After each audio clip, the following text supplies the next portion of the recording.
Good morning, everyone. We're just giving folks a minute here to join, and then we'll get started.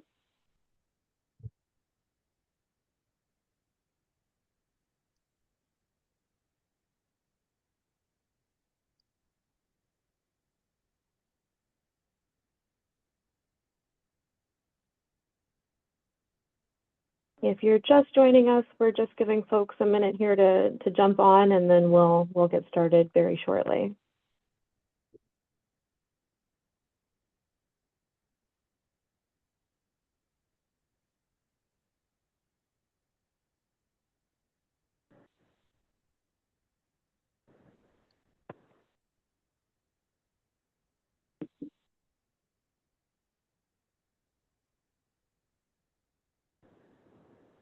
If you're just joining us, we're just waiting a couple more seconds and we'll get started.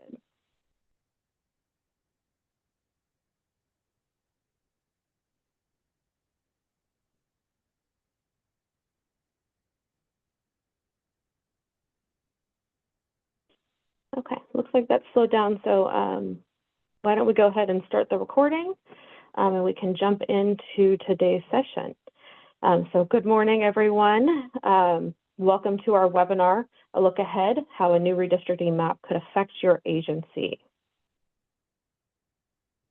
I'm Melissa Keene. I'm the Director of Enterprise Programs and Special Projects here at the Institute for Local Government, and I will be your host and moderator for today's conversation. A quick overview of our session today. Obviously, right now we're just doing a welcome, and we'll do some quick introductions. And then we're going to hear a presentation and discussion on the potential redistricting map changes from National Demographics Corporation. And we will have time for audience Q&A, and we will wrap up and adjourn by 1 p.m. A couple of quick housekeeping notes for you all. As you probably noticed when you joined, you are muted, and you will remain on mute for the duration of today's webinar, just given the audience size, so we can manage the questions and make sure we get through all of our content. But that doesn't mean you can't interact with us. So you should see a Q&A box at the bottom of your screen, and you can type questions into that at any point in time during today's webinar. We'll get back to you with any logistical questions or immediate needs. And then the rest of the questions focused on content will be funneled into our Q&A that we will have towards the end of today's session that I mentioned. You also probably noticed that we are recording today's session, and that recording as well as the slides will be available after today's webinar within a few days. Before we jump in, just want to share a little bit about the Institute for Local Government in case you aren't familiar with us. We are a statewide nonprofit that's affiliated with the League of California Cities, the California State Association of Counties, and the California Special Districts Association. So our mission and goal is to provide practical and easy-to-use resources so that you all as local agencies can more effectively implement policies on the ground.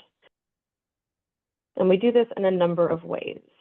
On the next slide, you'll see that we host training and education like this session, as well as longer format training and a lot of conference sessions. In addition, we provide technical assistance and capacity building and convening services for local agencies, as well as a number of online written resources. We do this in 4 main focus areas. We have a pillar focused on leadership and governance. So a lot of that foundational work that you all as local agencies have to do, some of the required ethics trainings, how to interact as a governing team with your council and board and staff and community. So we do a lot of training and provide a lot of resources in that space.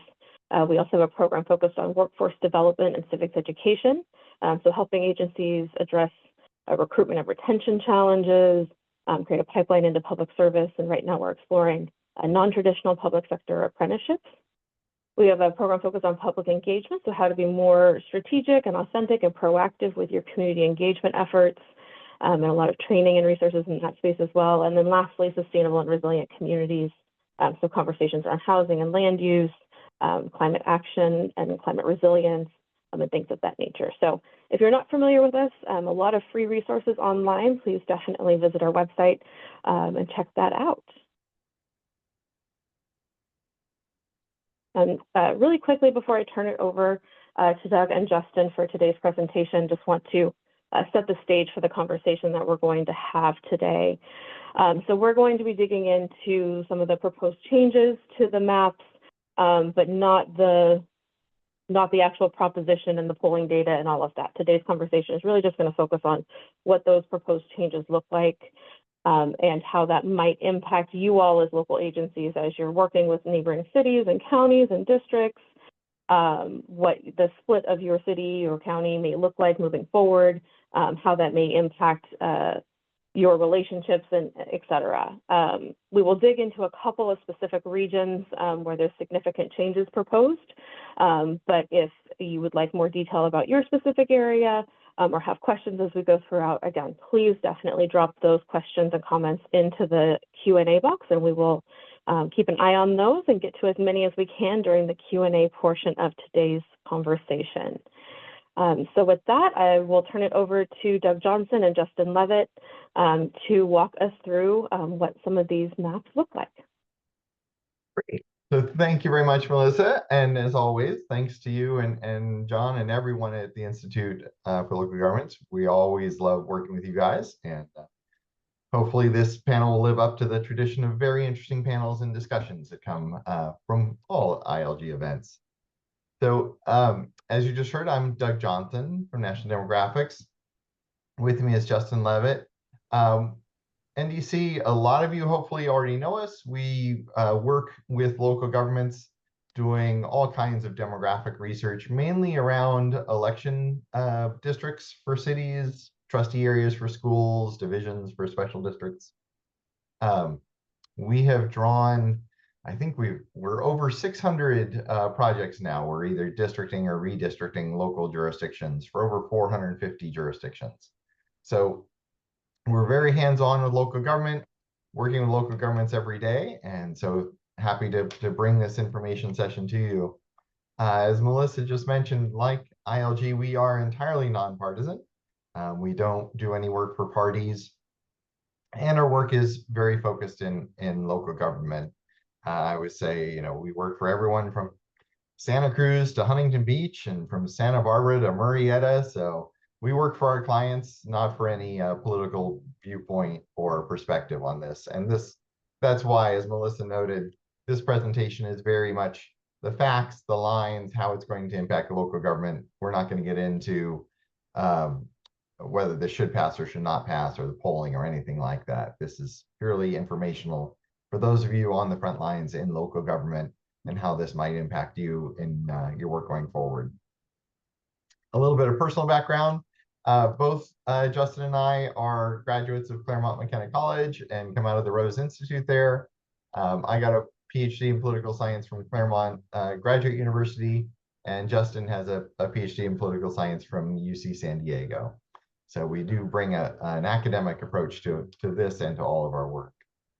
So with that, we also want to know a little bit about you. So let's start off with a quick poll.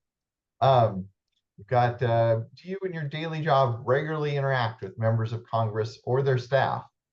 You know, a lot of what we're going to be talking about today is how this will change relationships between jurisdictions and their congressional representatives. So take a second to let us know yes or no, which way you'd like to vote, and we'll give you a few seconds to vote on that. But we do want to be sure we hit on your individual points. So both between this poll and, as Melissa mentioned, please do put your questions and answers in. I know we got some questions up front, so that we'll be sure to address as well. So we'll give it a couple of seconds on this. And then John, whenever you're ready to show the results. There we go. Okay. So I think it's a good number, about a quarter regularly interact with members of Congress or their staff. So that's good to see. So we'll be talking a lot about those interactions and how they will change as we go forward. Okay, so thank you. And we'll jump in first with a look at the statewide changes. This is the big picture. So Justin, go ahead to the next slide here. One thing we'll show you in just a second is we do have an interactive map that's available to anyone. At that, we gave you a little tiny URL, so we wouldn't have to give you the big long URL. And we'll show that, and this will be available afterwards as well. But statewide, as we look at this, there are certain regions, as Melissa kind foreshadowed in the discussion, there are certain regions seeing almost no change, and then regions seeing massive levels of change. So we're going to walk you through the statewide impact of this if this passes, and then we'll go through region by region and look at how this impacts your individual region. So go ahead, next slide, Jess. Okay. So looking at the impact on communities, this is something that doesn't get a lot of attention. Obviously, the papers tend to focus on the partisan side of this. When we look at impact on communities, in the current map drawn by the commission in 2021 and listed here as the 2021 map, 27 out of the 58 counties are divided by the congressional districts. Now, some cities and counties like Los Angeles are so big they have to be divided. There's no way around that. But a lot are also divided for other reasons. And we'll go through that as you can see this map. It's interesting, there are not that many more split counties. And when you look at the 2025 proposal column, you can see the number of split counties only goes from 27 to 28. And in fact, Solano and Yuba County that are currently split get reunited. And so there are a significant number of changes. Solano and Yuba get put back together. But meanwhile, Lake, Mendocino, and Placer counties do get divided in the new map. But we only end up with one additional county overall that gets divided. But there are two pieces to this, is your community divided question. One is there any division? And then how many divisions are there? So for example, we go from 99 pieces of counties in the current map to 114. So this is things like Madera County going from 2 splits to 3 splits. That's not an additional county split, but it's an additional piece. And one thing is noted at the bottom here, the more pieces you're divided into means you're a smaller piece of each district and thus less influence in that district. Now, especially the 25% of you that deal with congressional offices on a regular basis, you know, you can be particularly effective and get a good relationship, and maybe you'll be better off in 2 seats. You know, some jurisdictions actually prefer that. But for the most part, it tends to be a tighter relationship and better for the local jurisdiction if it is a one-to-one relationship. If your whole jurisdiction is kept together and related to one congressional district, because you get more of their attention, your jurisdiction has more of their voters, focusing them more on your needs. So I talked about the county piece. Let me jump into the city piece. There's actually fewer cities split in the new map, in the new proposed map, than there are in the current map. So currently you can see there are 60 cities split. And then in the new map, there were only 58. So we reduced the number of cities that split. But the number of city splits goes up from 138 to 143. And in particular, is that last line. The number of cities split into 3+ pieces. There are 8 in the current map. And keep in mind that San Diego, Los Angeles, and San Jose have to be split into 3 pieces. They're just so large.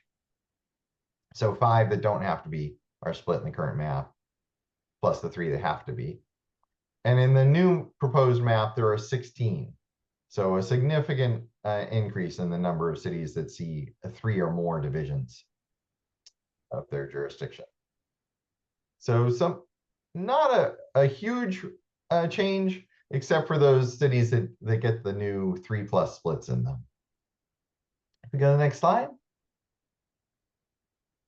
The other piece that isn't getting a lot of discussion, and you'll see why in just a moment, is what we call Voting Rights Act sensitive districts.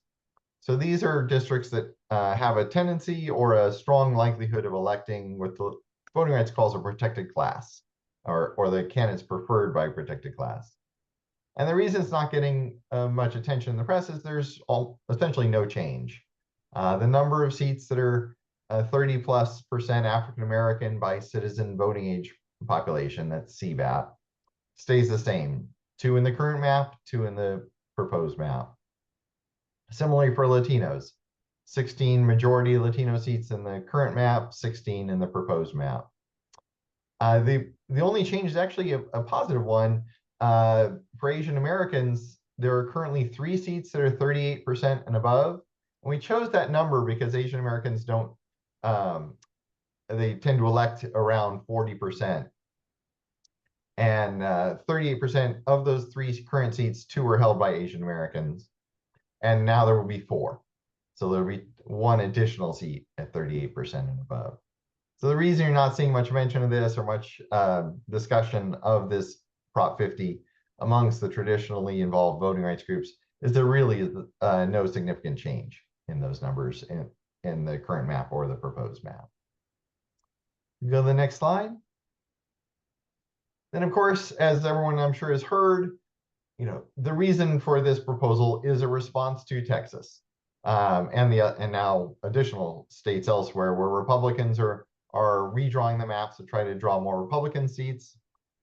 So in California, where the California Democrats have the power to put this measure on the ballot, they're trying to offset those changes. So where we see the big changes, no surprise, given that background and that prompting, is in the number of Democratic seats. So in the current 2021 map, you can see there are 40 seats where Harris got 53% or more of the vote. And we're looking at 53 because 3% might seem close, but remember that if Harris is getting 53, then Trump got 47. So when we say a Harris 53% seat, that's a 6% win. So a relatively safe seat. So the map goes from 40 to 47 in terms of Harris 53% or higher seats. So a gain of 7 safe seats. One thing to note, the next line is 3 of those 7 are currently already Democratic held. So then the red numbers, 9, 13, and 25, are competitive seats that Democrats currently hold those seats.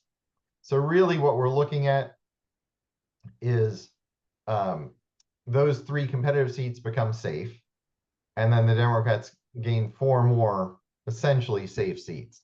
And keep in mind, I mean, many of you are involved in politics, many of you are elected officers, you know that nothing is truly safe. There can always be surprises. There usually is a surprise or 2 in every election. But just looking at the numbers and where prognosticators would place districts is how we're getting to 47 safe seats. It's interesting that CD40, the one that was competitive but leaned to Harris but went Republican, it actually becomes safe Republican. You can see it in the bottom line there. So CD40 goes from Harris 50 to 53% to Trump 53% or higher. And we'll talk about why that happens and why that's drawn that way when we get to the regional slides. But interestingly, we currently have the 4 competitive seats that are lean to Harris and that are currently split 3 Democratic and 1 Republican.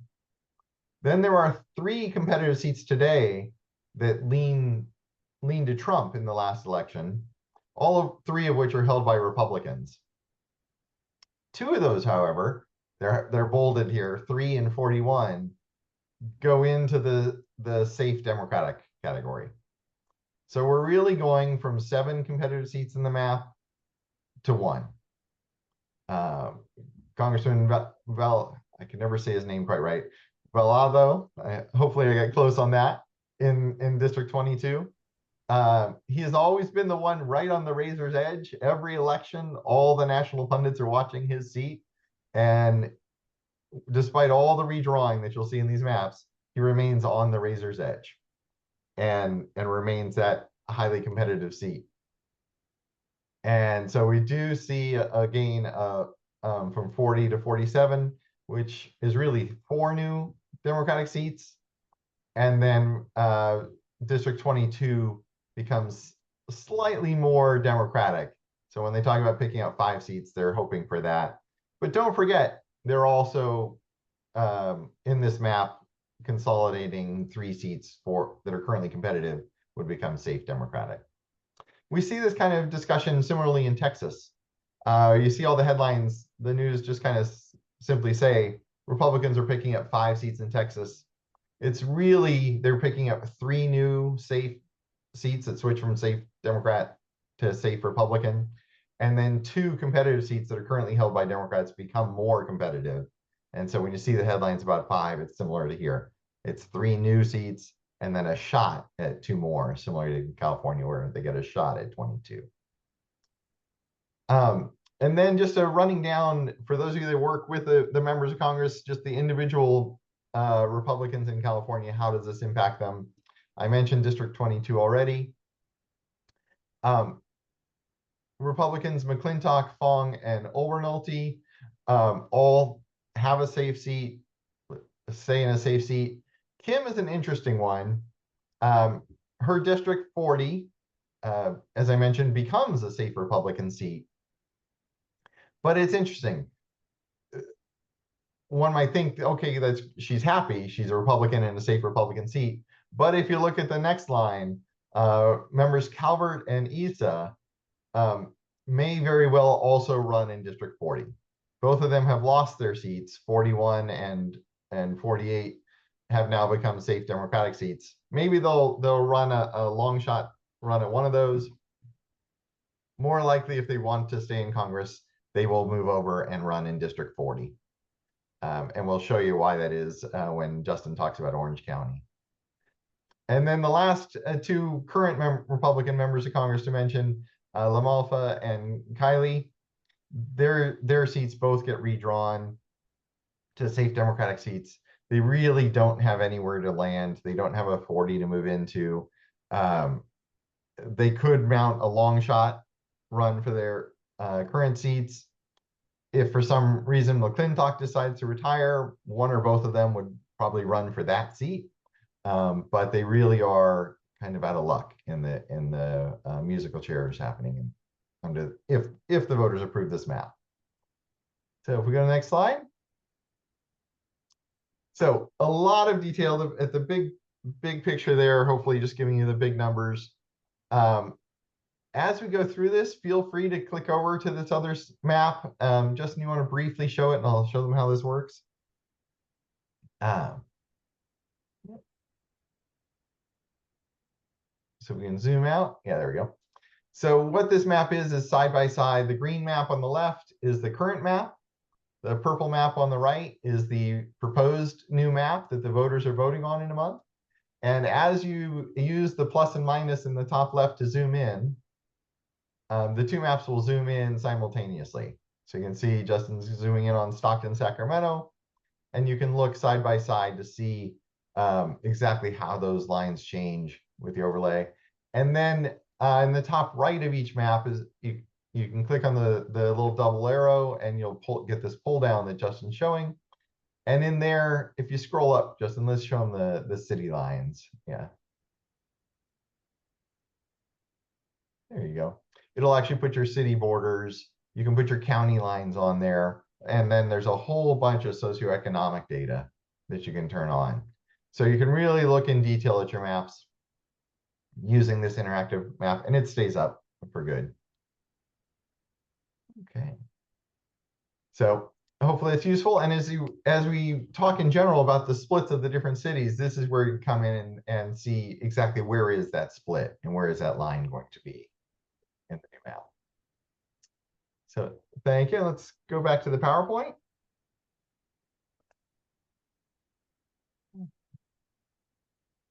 So now we'll start going through the regions. I'm going to start with just the first slide, if we go to that, and then I'll hand off to Justin to start taking you through some of the regions. First of all, there's a lot of change in the map, but there's also a couple of areas that have essentially no change.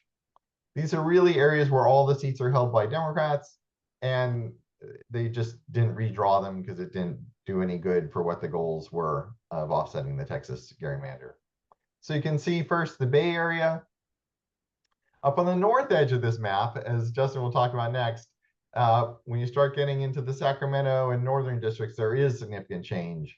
But really in San Francisco, in Oakland, down to Santa Cruz, you can see the colors there.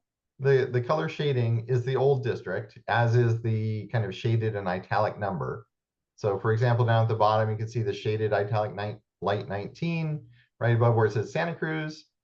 and the green lines are the new lines. So the green line perfectly matches the colors because there's no change. Then when you get up into the East Bay with District 10, you can, right below where it says Contra Costa, you can see the new 10 is the green outline, the thick green line. So it does take little pieces of 14 and 9 and 8, but it's close to the same district. 12 and 15 and 16, again, are exactly the same as the prior district. In West LA, we have a similar effect. In the middle map, you can see really the South Bay up to Beverly Hills, District 36 is unchanged, 43 is unchanged, 39 is unchanged. So really that downtown to the South Bay area is completely unchanged. Whether or not Prop 50 passes, if you are from one of those jurisdictions, there'll be no change to your congressional representation. As you get to the eastern part of that map, you start to see a lot of places where the green line doesn't match the coloring, and we'll talk about each of those later as we get to the region by region looks. And then similarly in the Central Coast, along the coast, no change. In San Benito, Monterey, you can see 18. It extends a little bit into the Central Valley, but just a little bit. It's largely unchanged. And then same thing with down in San Luis Obispo, Santa Barbara, District 24 is almost unchanged. I think it does have a little bit of tiny change in the LA County piece, but it's essentially the same district. So those three areas are essentially unchanged. So now I'm going to hand off to Justin, and he's going to start taking us through the parts that do have change. Yeah, and just to note, the Santa Barbara is into the Ventura County portion where we do see small changes on the border there. Right. Thank you for that. Hello, my name is Justin Levitt. It's a pleasure to be with you today.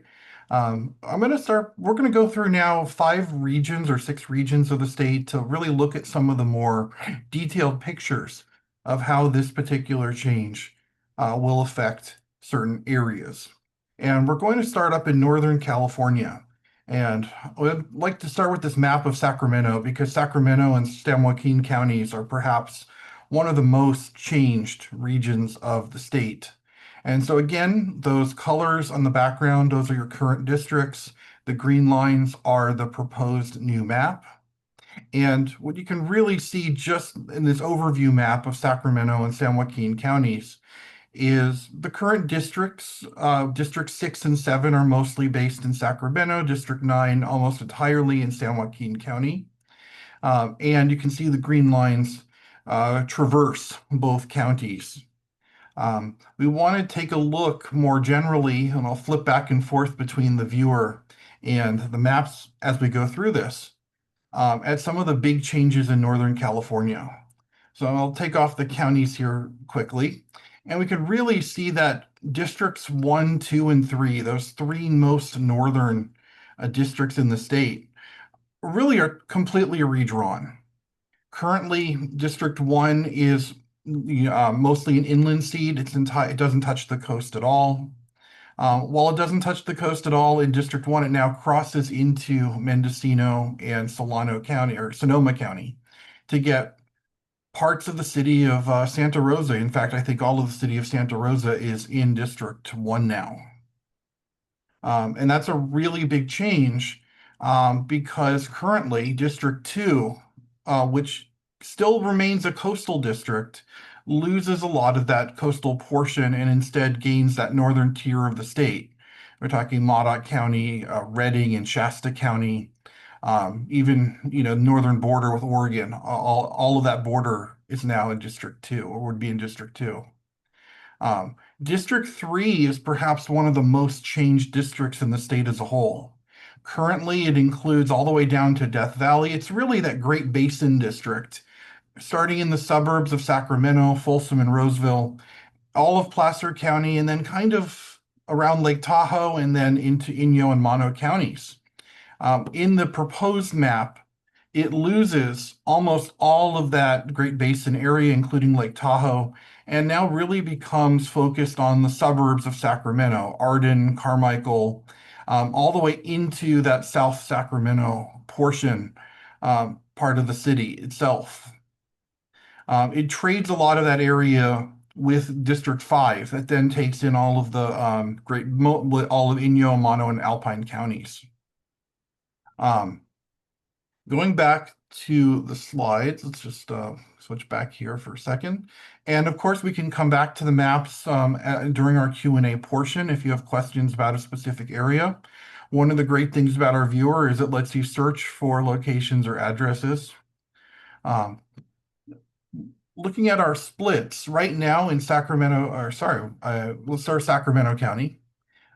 We have one congressional district entirely in the county and one that's mostly in the county. District 7 has West Sacramento, which is in Yolo County, but the rest of it is in Sacramento County proper. District 6 and 7 in the new map would still both mostly be in Sacramento County, although they both would have portions, and District 7 would have a larger portion of area outside of the county. One of the really big changes, and this really goes to what Doug was talking about with more pieces, is that currently there's only one other district, District 3, that takes in a portion of Sacramento County. And as we saw, that's really Folsom in that northeast corner of Sacramento. In the new map, Sacramento would have 3 additional congressional districts with portions of the county in it. And so that would be a really substantial change because each of those districts would mostly be outside of Sacramento County. They would each have a small piece of it in it. Now you can see here that as Sacramento itself doesn't have many cities, but Sacramento, the city itself, is currently divided and would remain divided in 2 pieces. Northern California would experience a lot of changes as we see in the other counties in the Sacramento area. One of the really big things to note, Placer County currently is undivided, and in the new map would be divided into 3 counties. There would also be a new division in Yolo County as well. In the city of Davis as well.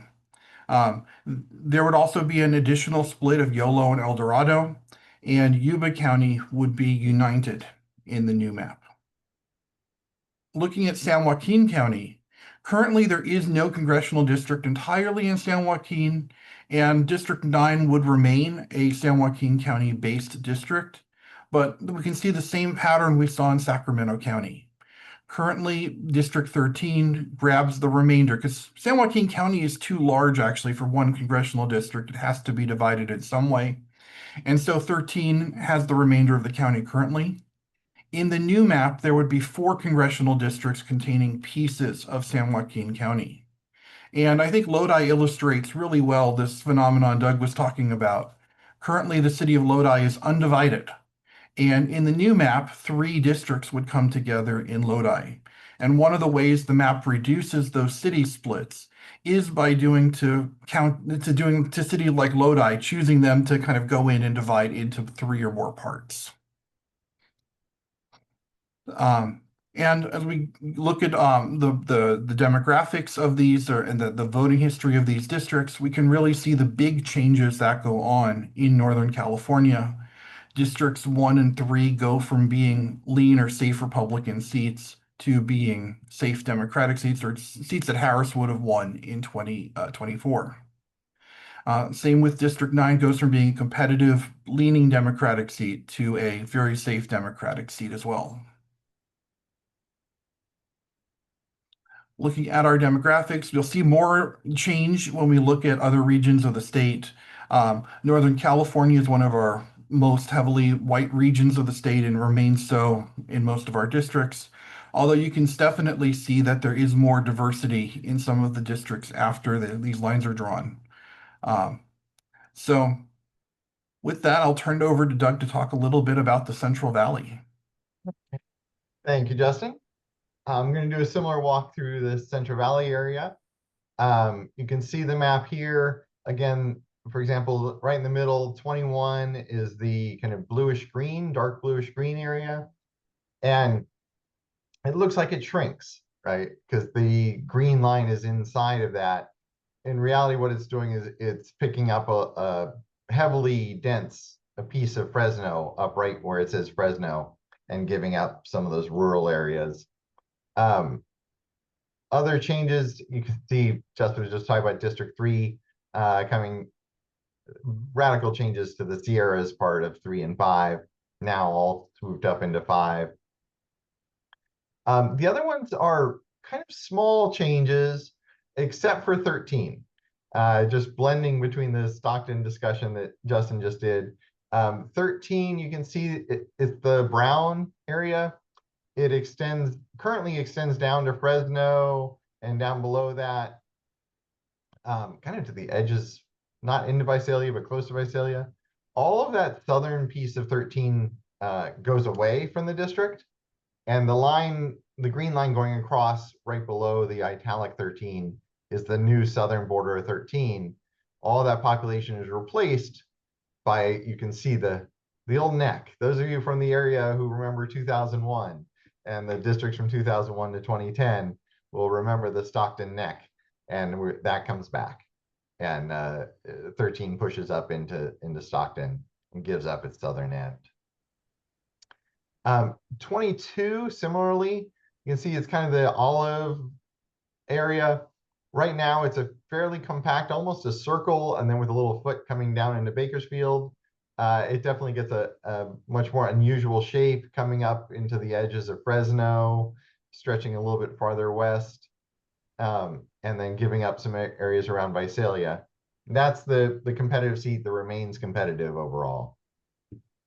So not nearly the scale of change you see in the Stockton-Sacramento area, but definitely significant change to 13, and then changes around the edges to the other districts in the Central Valley. If we go to the numbers on the next slide. So you can see that whole district is really unchanged. We have 4 today, we have 4 afterwards. Same thing with mostly in the Central Valley. And District 9 is mostly in the Central Valley today and will stay that way. Other partial districts, 5 and 23 remain that way, but 23 picks up more, and we add 18, which if you go back, Justin, go back quickly to the map, 18 is a little bit of an odd change where it pushes across and it really gets that west edge of the Central Valley that's very lightly populated, but it is picking up parts of the Central Valley, giving a new region, a new couple of counties that cuts into now. Okay, so go back to that slide. And then in terms of cities, this is really where we see the difference. And so the counties is really no change except for that District 18 push. In cities, we currently have 5 that are split in 2 pieces and just 1 that's split in 3 pieces. With the new proposed map, we'll go up to 7.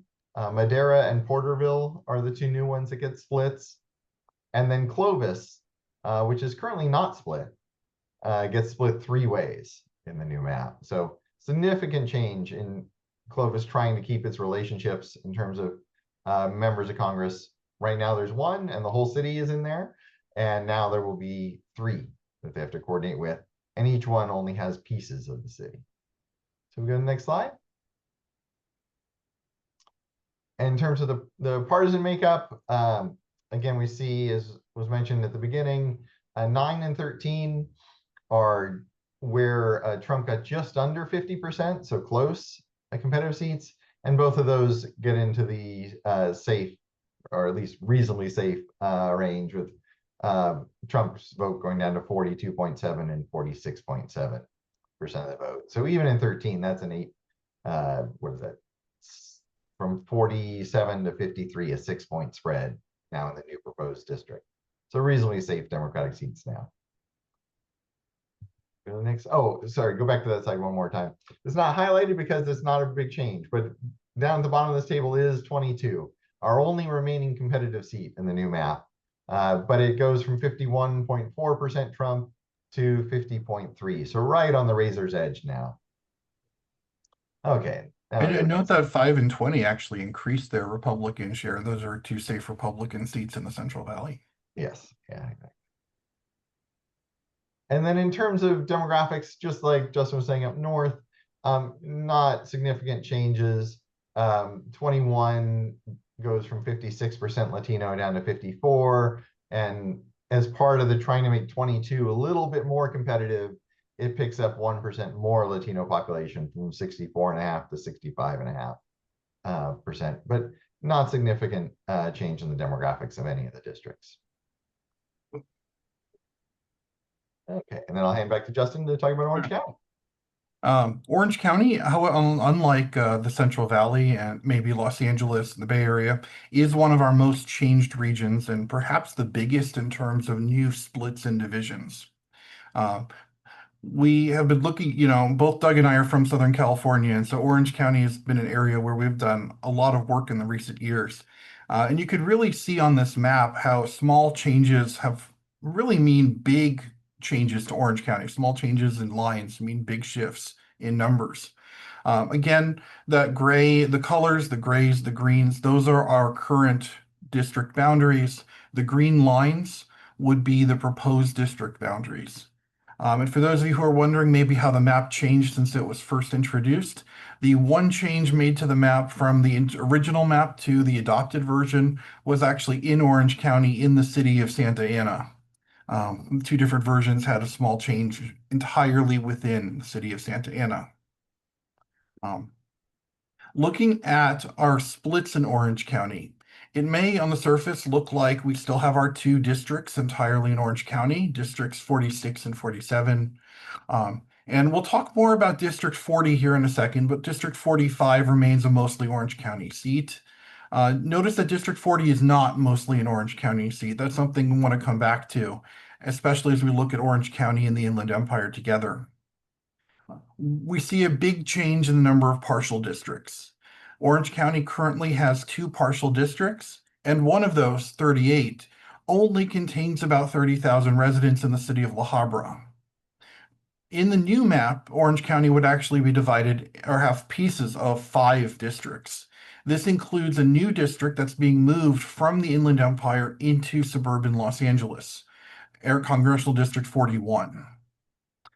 In addition, what's now Congressional District 42, which mostly occupies the greater Long Beach area, the gateway cities, especially Long Beach itself, all the way up through like Bellflower, now loses a lot of its Los Angeles County population and instead gains the coast, Huntington Beach, Newport Beach, portions of Seal Beach, and so on. This really creates this change in division of cities.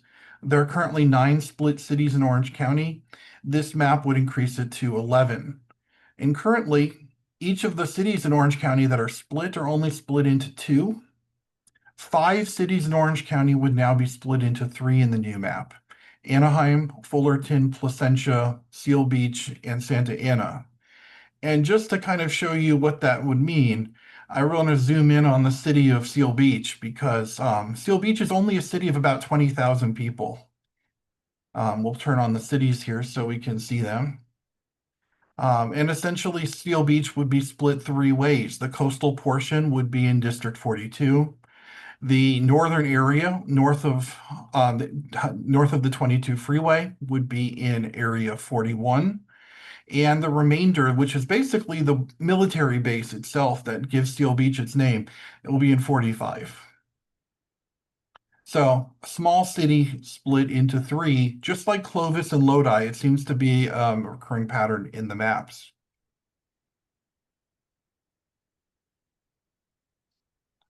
Looking at our political changes, we've grayed out 2 of the map districts because currently districts 41 and 42 are not in Orange County. They're being moved into the region.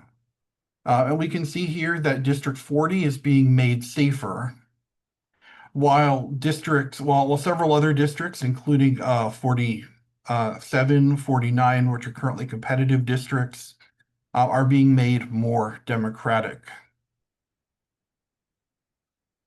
One of the biggest changes that we're seeing throughout Orange County and its neighboring districts actually is, if we look at this teal area, that kind of is the eastern portion of the county from Yorba Linda down to Aliso Viejo or Lake Forest, Mission Viejo.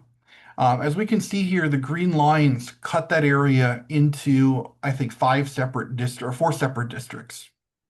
A small portion is being added to District 46 entirely in the city of Orange. But what's happening is that a lot of this area is now crossing the mountains and being linked to or joined with portions of Riverside County to create that new District 40. loses San Bernardino, it loses a lot of its Orange County population. It gains a lot from District 41 currently in Riverside County, as we'll look at next. And what that does is it has the impact of basically allowing District 41 to move into Orange County on the west side, mostly becoming a Southeast LA Orange County district, and creates that ripple effect through the region. I'm going to come back to that as we look at the map for the Inland Empire, because I think as we look at Riverside County in particular, we can see that most directly. Looking at our demographics, we can see the changes, although we don't see any changes in the overall number of majority Latino districts. We can see that District 42, which is that Long Beach Gateway Cities district, is currently a majority Latino district. It no longer will be. Instead, District 41, which is not a majority Latino district currently, becomes that new majority Latino district. So we do see some shifting. In addition, the Asian population increases in District 45. And now the Inland Empire, I think this map really lets us see what's going on with District 40 in Orange County. Because again, that teal area, that's the old District 40. All the colored lines are the colored areas are the old districts. And the green lines show you where the new District 40 is. It's actually reminiscent of an old district from the 2011 map that also crossed from Orange County into Riverside County. Now it'll pick up parts of Corona like Elsinore, Menifee, Murrieta, Wildomar, and really is split almost evenly in population between Riverside and Orange County. Notice that the old yellow district, some people thought that was this is the new gerrymander district or Gerrymander district, depending on how you want to say it. But that's currently that's in the current map as kind of linking a lot of the central Inland Empire communities, kind of 39 being the city of Riverside itself, 41 kind of being the central part of Riverside County. Notice that that district is now split between District 23, which takes in Cali Mesa and the area to the north, District 48, which takes in the Anza Borrego area, as well as Palm Springs and Indian Wells. 25 takes in portions of the Coachella Valley, Rancho Mirage, La Quinta, and actually 35 as well takes in Norco and parts of Corona. So 41 is that district in the Inland Empire that gets really split up and changed. It's not the only one, however. If we look at District 35, which is that blue district kind of in the Ontario, Pomona, Chino area, that's also transformed, loses all of Pomona and loses portions of Pomona, so the southern half of the city, and picks up Claremont, Chino Hills, Norco, Corona. It actually loses Montclair and portions of Ontario in order to balance that population. Actually, I think that's Chino, not Ontario. And so we can see how these ripple effects of moving 41 from the Inland Empire to Los Angeles basically play out through the San Gabriel Valley, through the Ontario Pomona area, and into the Inland Empire, just as we saw in Orange County.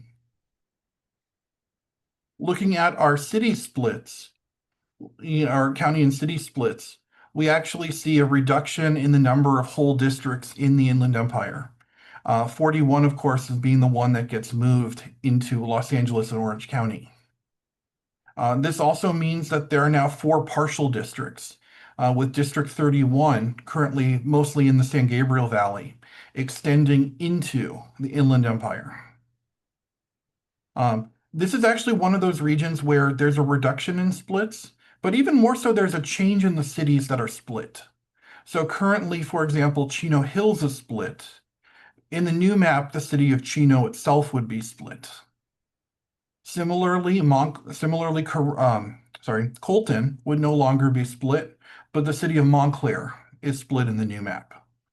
And poor Rancho Cucamonga gets split into 3 in both the old and the new maps. That's kind of unavoidable given where some of the lines meet in that area, but it's something we want to note.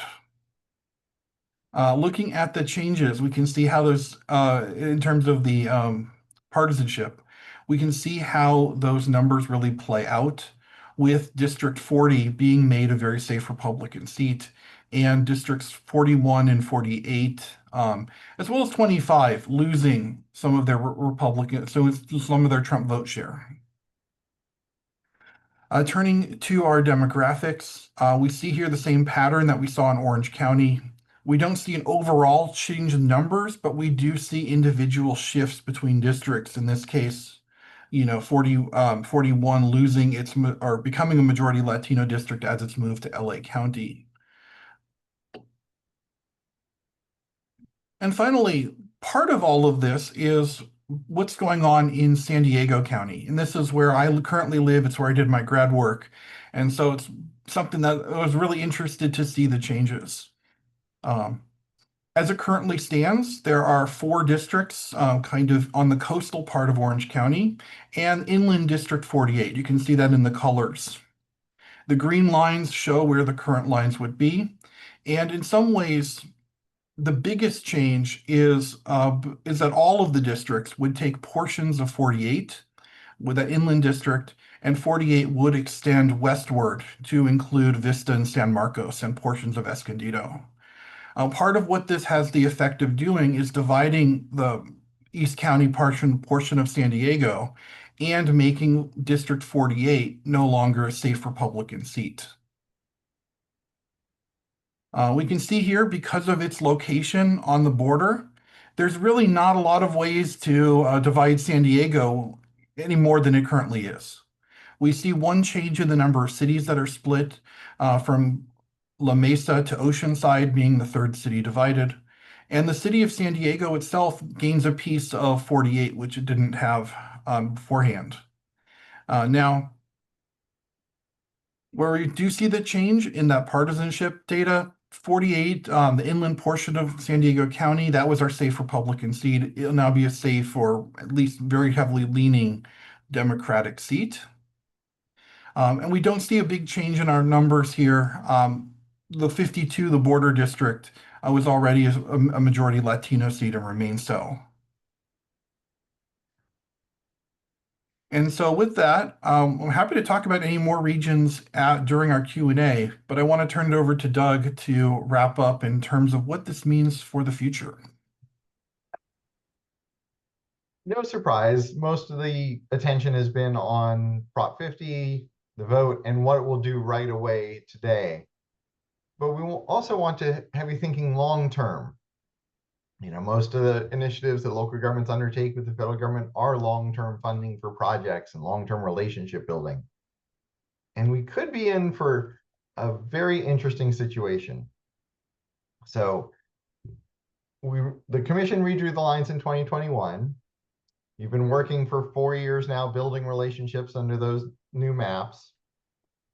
We could be redrawing the map if the voters approve Prop 50. And that would take effect officially for the 2026 election, but really starting right away after the election.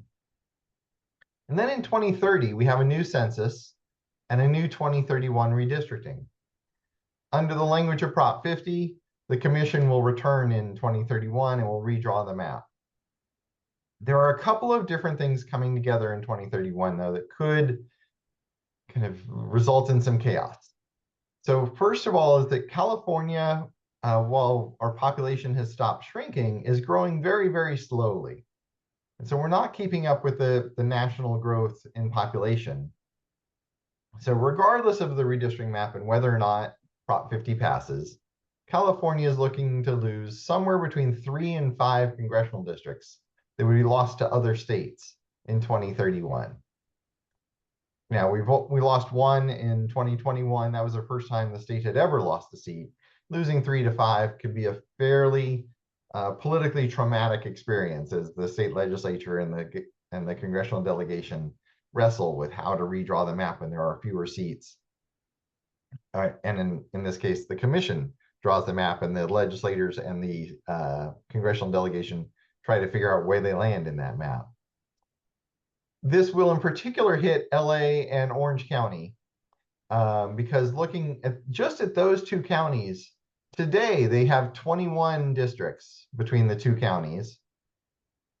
And today they only have population for 19.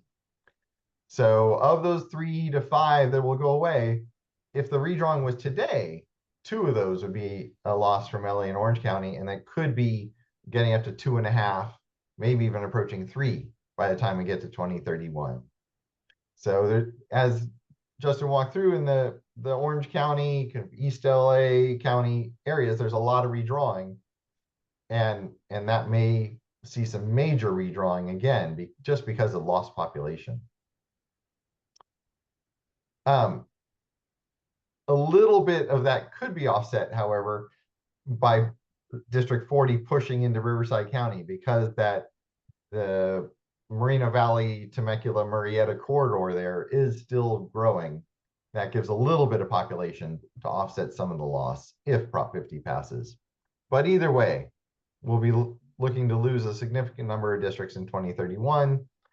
And because if Prop 50 passes, there will only be 4 Republican seats. Those are actually in relatively growth areas. There will almost certainly be safe seats for those 4 members. So we're really looking at the Democratic delegation. They'll be looking at 3 to 5 seats going away, and some of them will retire.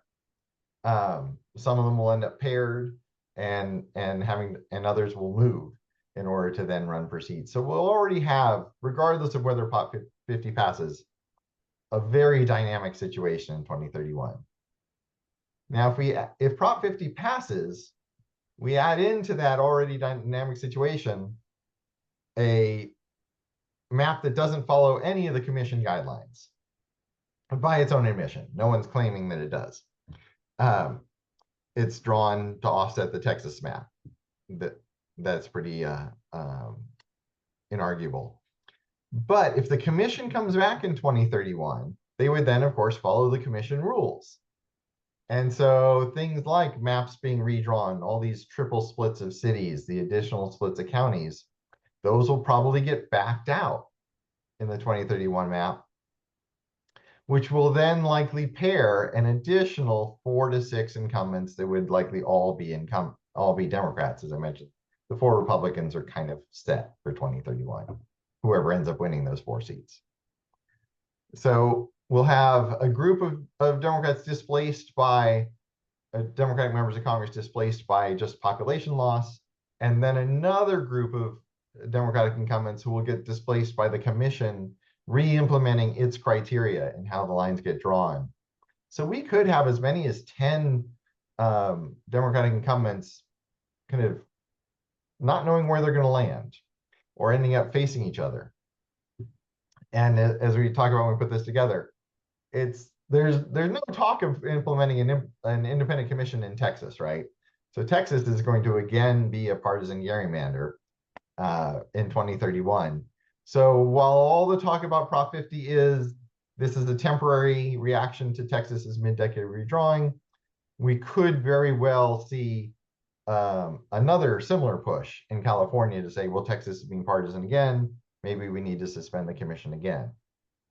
That's a big picture political question. How does this relate to your work and your relationships with members of Congress? Well, you've built up relationships for the past 4 years under this map.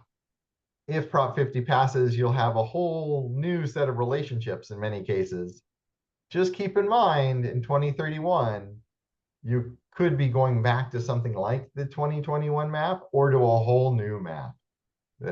So even if you have local members who aren't quite in your city or in your school district or even in your county, you may want to be building a relationship with them and briefing them on what's important to your jurisdiction, so that if they end up in your area in 2031, they know something about you, you have a relationship, and they understand your issues if they end up representing you. So this is part of the issue. I did want to touch, since we're doing really well on time, Justin, we can go back to the San Diego map. I think what Justin was talking about with District 48 is a good example of what happens in your relationships. So current 48, if you go through that, especially for the San Diego County portion, the orange San Diego County, you've got a lot of inland cities, right?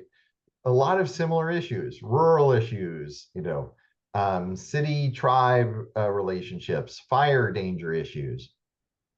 So that geographically drawn seat brings together cities and school districts and special districts that have very similar issues, at least in the San Diego portion.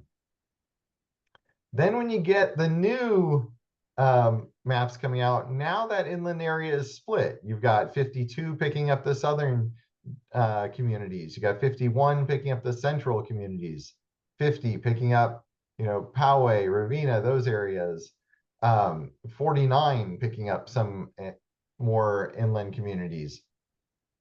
And so that's a whole bunch of members that now we're going to have to get involved in the fire danger issues and all other regional issues that you might have good existing partnerships on. So it's something you may have to scramble on a little bit to bring members who haven't represented this area up to speed on key issues for your area. And it may also scramble some of your regional coalitions with other local governments as you go through this process. So that is our presentation, but we do want to get to your questions and go in detail to you. And Melissa, did you want to introduce the Q&A part here? Yes, of course. Thank you. And thank you so much for walking through some pretty complex and detailed information there as it relates to some of these new proposed changes. Before we toggle away from the maps and all of that, I do want to get to a question that came in that is more region specific, and hoping you all can talk through that in a little bit more detail. But also a reminder to our audience that you can drop questions into the Q&A box. We're keeping track of those, and I've got a queue going of questions that we're going to hopefully get to. But we did get a question specifically around the gateway cities. And I know you talked very high level about some of the LA pieces as it relates to changes being made in Orange County and the Inland Empire. But is there anything more specific we can talk through as it relates to that region in LA? Definitely. Justin, you want to bring up the interactive map, and why don't you walk through that?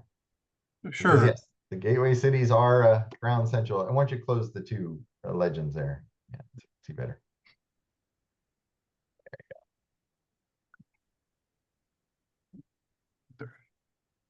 So just to compare the two maps within the gateway cities, this is one of those areas that's most impacted by that move of Congressional District 41 from the Inland Empire to this region, because 41, or so currently districts, 42 represents a good portion of, I'm just trying to highlight the congressional district here. But currently District 41 is entirely within the gateway cities. And there's a large portion of neighboring District 38 as well, District 38 in the Whittier area and sort of the Montebello, Norwalk, North End, as well as the Carson Harbor District. That district remains more or less unchanged, but really with District 42, 42 is now split between 41, 42, and several other districts in this new map.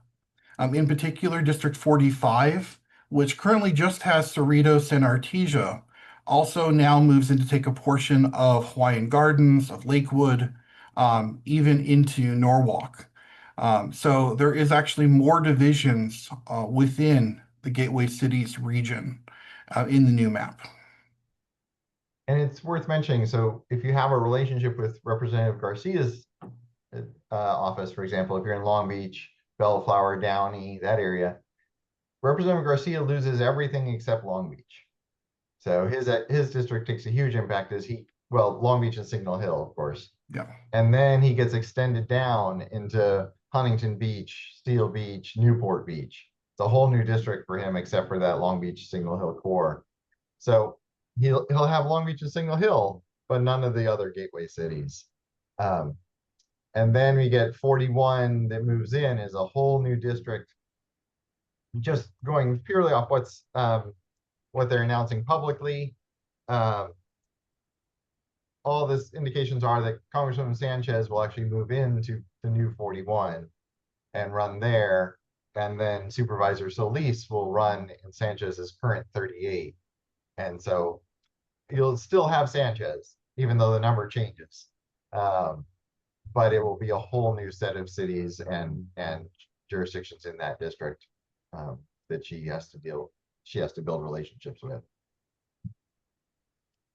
And then what happens to District 38? Because I think that's where she currently represents, and Right. a good portion of that's still in the Montebello, Huntington Park, Southgate, kind of the north end of the gateway cities. Although now it extends to Yorba, it would extend to Yorba Linda and Anaheim. Yeah. Yeah, it is kind of a funny idea that Montebello will be in the same district as Anaheim, but parts of it will. There's a related question of, while you're in this area of the state around LA County. So are there any broader implications for the county itself that we can talk through high level? So LA Obviously, County, it's a split district no matter what you're looking at because of the sheer size of LA. But are there anything to note here in terms of changes?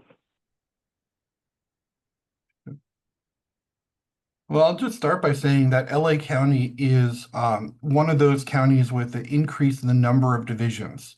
And that's particularly in some of the rural and peripheral areas of the county. So, for example, you can see on the old map, it follows the Ventura County line. If you live in northern Los Angeles County, kind of north, like, northeast of Lancaster or Palmdale, the Antelope Valley now gets an extra division.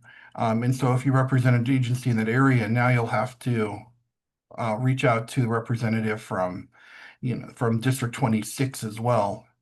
It also affects Santa Clarita, which gets divided in this new map as well. As you can see, District 27 is now has this, first of all, this finger down into Northridge and Van Nuys, but also, loses some of that Antelope Valley area. LA County, some parts of LA County, as we mentioned earlier, are virtually unchanged. In fact, I think there's, districts 34, 37, 43, and 36 are unchanged. But parts of the county, particularly in the San Gabriel Valley, and as you can see here in the north end of the county as well, are highly changed. Notice how Congressman Schiff's district will now go up to include Acton and the Agua Dulce area, so kind of cross the San Gabriel Mountains, which will change, how those rural communities deal or have relations with members of Congress. And we'll add the Santa Clarita Antelope Valley area, and how that, as Justin just mentioned, is now pulling all the way down into the Hollywood Hills. That is one of those changes where it's a Democratic held seat. So it's not a focus of the coverage of Prop 50, but it is taking a highly competitive seat held by a Democrat and making it into a safe Democratic seat. And so that's why they're redrawing that area so significantly and pulling everything down into more dense Democratic voters and dividing up the more, what used to be the more Republican north of the county and now is the more competitive north of the county. And you will get, so it won't have a huge change except for those members on the borders who now have much more of Ventura, or now have much more of Orange County or Riverside or San Bernardino County in their districts. And you can see out, I mean, it's worth looking out there in Pomona and Claremont area, just completely redrawn. As I mentioned, both Justin and I went to college in Claremont and know the little town of Montclair well. And to see Montclair split is just like, why? But now Montclair will have to deal with 2 members when it wants to try to get funding and projects approved. Yeah, and I believe that now the number of districts that are partially or wholly within LA County has increased from, I think, 14 to 18. So there is a substantial number of new divisions within LA County. Yeah. And I suspect if we have anyone from Claremont, they're probably a great story of the impact of these lines redrawing, because in 2011, they were with Pasadena. and now they're in a different seat, and now they're going to be drawn in with San Bernardino. So I'm looking through the Q&A, and there's a couple questions about other regions. Do we want to talk about them as we are looking through the map? Yeah, I was going to move us up the coast a little bit. I know we didn't focus on the Central Coast because there wasn't a lot of changes there, but there is a question around District 19 in particular, if there's any changes to flag in that space. So 19 is actually one of those districts that comes through, I believe, unchanged. Correct. Yeah. Even in its Santa Clara County portion, I believe that line is the same between the two maps. However, we see minor changes to 18 now crossing the county line from San Benito County into Fresno County and in Kings County, as Doug mentioned. As you can see, it kind of follows Interstate 5 by and large. And then I know we got some questions in the chat about Ventura County as well. We see that 24, the Coast Central Coast District, pretty much looks the same, although once you start getting into the details in Ventura and Ojai, we do see some specific swaps of neighborhoods or territories between areas 24 and neighboring Congressional District 26. There's bigger changes as you get toward LA, as we just were talking about. One of the biggest changes to note, Simi Valley moves into District 32, actually goes right up to the Moore Park City line in the proposed map. And in exchange, portions of Canoga Park and Calabasas move into Area 26. Again, this it's not a competitive district in recent years, but 26 once upon a time, believe was where Tom McClintock actually got his start in that area. And so it's something that makes the seats just a little more safer in terms of what's going on there. I know we also got a question about the North Bay. North Bay, yeah. I was going to go there next. So you're reading my mind. Great. Because I know we mentioned it very early on when we're talking about Northern California generally, but it's always good to focus in, and I know we got Marin County in particular and how that's affected.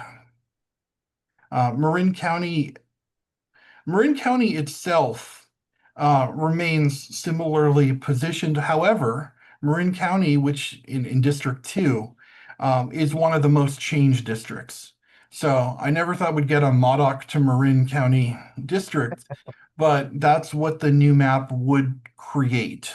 Essentially, it would lose Santa Rosa, a lot of its Sonoma County portions, part of Mendocino County, and instead it would take in Shasta County, Modoc County, that northern portion of the state. Essentially, the North Bay, which is mostly divided between 2 and 4 right now, would also see District 1 come in and get that remainder of the city of Santa Rosa, Ukiah, all of that kind of North Bay area in Sonoma County. And so like in Orange, like we were talking about in other parts of the state, currently, there's probably, currently if you represent local government in Mendocino County, who your congressman is. Now that will be divided between 2 different representatives. Okay. Perfect. Thank you for the overview. 2 more geographic questions, and then we have a handful that aren't map-based that I want to see if we can get to a couple of those as well. Going back down to Southern California, question about Coachella Valley. So I know we talked a little bit about the Inland Empire already, but if you could specifically hone in on Coachella a little bit. Sure, and I'll start and I can chime in as well. This is all part of the districts 40 and 48, 41 kind of change, because currently in the map, the Coachella Valley is divided between areas 41 and 25. 25 taking in Indio, Coachella, all the way down to Imperial County, and then coming around to get Beaumont and Banning, Cathedral City, and the north part of the Coachella Valley, the Palm Desert area. The remainder of it is currently in 41. The new map would move some of that into 25. Essentially, 25 loses the area around Hemet. So Hemet would be removed from the district. And actually, Hemet ends up in area 48, District 48. And instead, we get Palm Desert in the District 25. 41, as we know, is entirely leaves Riverside County. And so area 48 from San Diego now would come up and take in Palm Springs and Indian Wells, with the remainder of the Coachella Valley ending in District 25 in the new map. Yeah, and it's also worth showing the 29 Palms in there too. If you can pull that down a little. Up. 29 Palms up here. Yeah, exactly. Yeah, so 25 would actually now include the city of 29 Palms as well.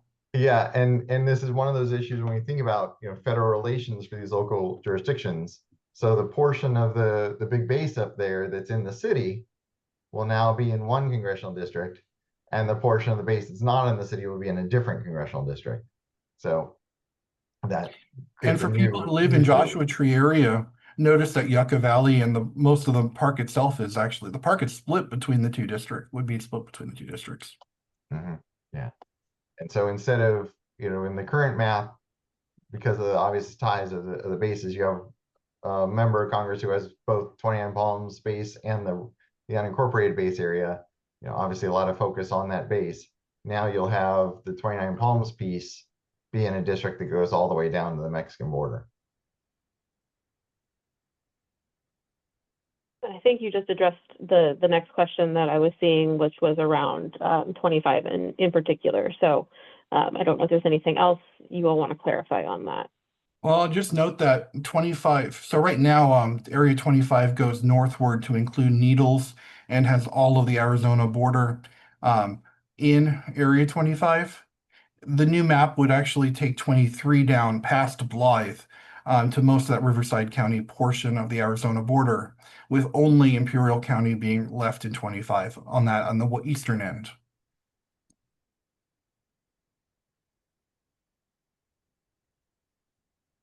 So on one hand, the San Bernardino County Desert may not be split, but the Riverside County Desert portion would be. Okay. Okay.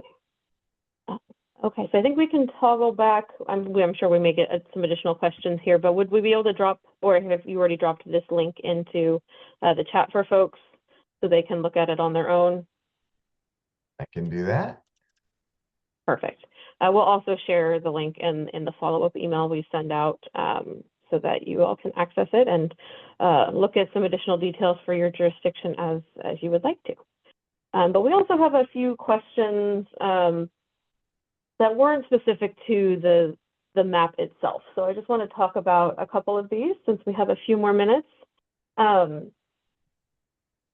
We talked a lot about cities and counties and the splits and the portions, and some cities being split into numerous different districts and things of that nature. But curious if you can talk a little bit more about the extension of that into special districts and school districts. Obviously, they're small, in most cases, smaller footprints than cities and counties, and don't obviously follow those jurisdictional boundaries either. So I don't know if any of your work has looked in more detail at districts or school districts that you might be able to share.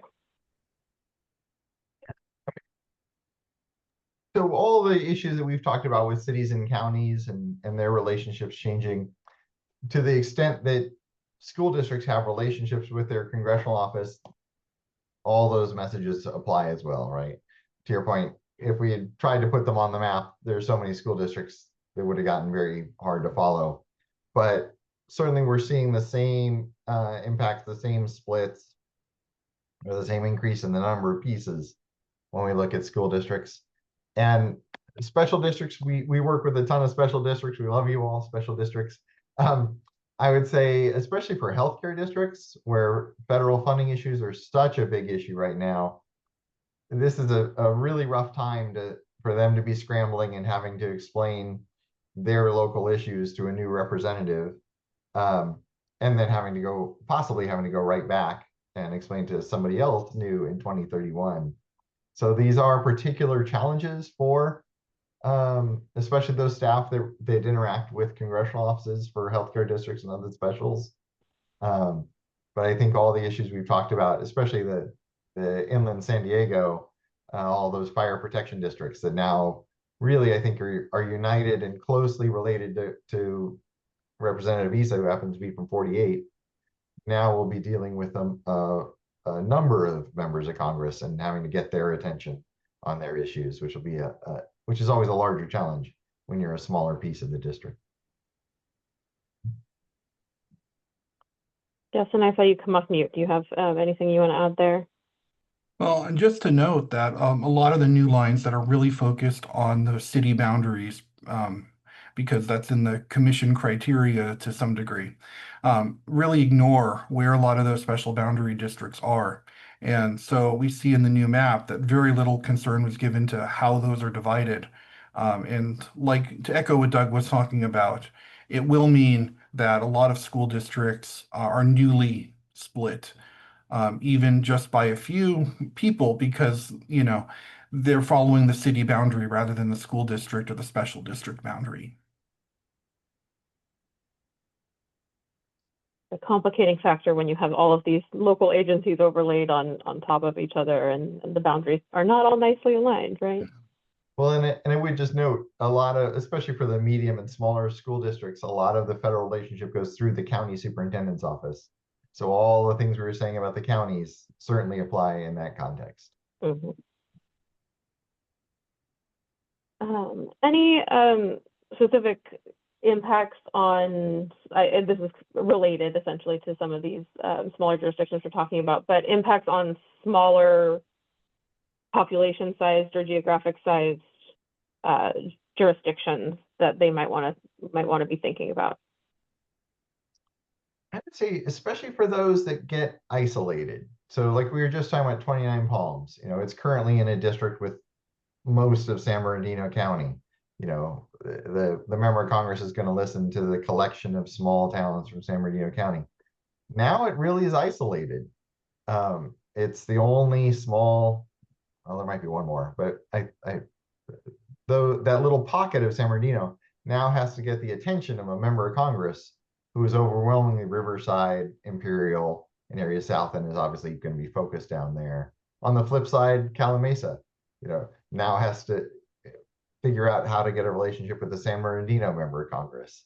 So yeah, for those smaller ones, if the smaller ones around you stayed in the same district with you, you should be fine. There shouldn't be a big change. But this map creates a lot more little pocket areas where the small jurisdictions will be all alone in their area, trying to get the attention of someone whose attention is far, far away from them. I think we may have time for one, maybe two more, depending on what else comes in. So there were a number of portions of the state that aren't going to see significant changes. And so for folks who are in regions or areas that have little to no changes, anything that they should be anticipating as it comes to this conversation, working with, you know, their neighboring jurisdictions, et cetera, just anything to highlight.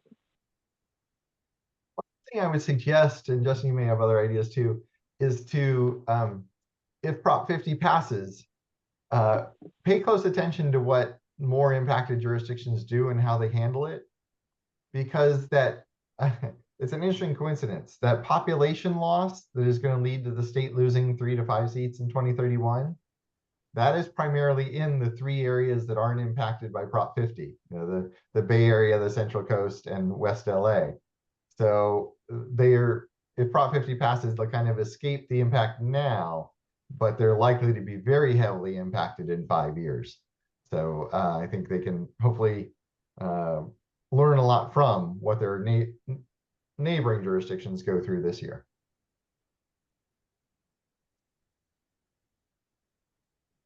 always be prepared, right? And always be learning. I say, and that's kind of the ultimate lesson for local governments every day, right? You always got to be on your toes because the ground is always shifting under you. So. Okay, we do have quite a few more questions, and I know we aren't going to have time to get to them. If we want to maybe jump back to if it's not too much of an issue to jump back to the map, there's a question about the 24th district. If that's an easy one to end on, and then we've got just a couple of wrap-up slides.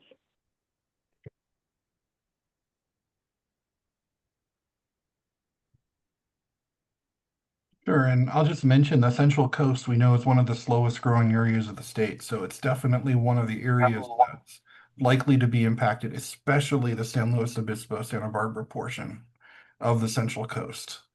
The main changes on District 24, as you can see, they're not major, but there is a lot of, not a lot, but there's some difference within the city of Ojai or right around the city of Ojai. Looks like, if the Miners Oak community is now outside of 24th and 26. And then as we get down into Ventura loses some of the mountains. That actually takes it to the city line exactly in portions, and adds in a little bit of that unincorporated area just past the city line of Ventura. So again, we're seeing minor changes to 24 on its border with 26. There's no change on its northern border. That remains untouched. But those minor changes are, if you live in that area, obviously Miners Oak, which is in that Ojai Valley region, is now split from the rest of the Ojai Valley. And I know like the school district, for example, covers the whole, like a big chunk of that region. So that'll have impacts for those local governments there. Okay, thank you. And we just put the link in the chat again in case you all want to dig into this more for your specific part of the state and see what those proposed changes are looking like. So we've just got a couple of quick wrap-up slides, and then we'll let y'all go.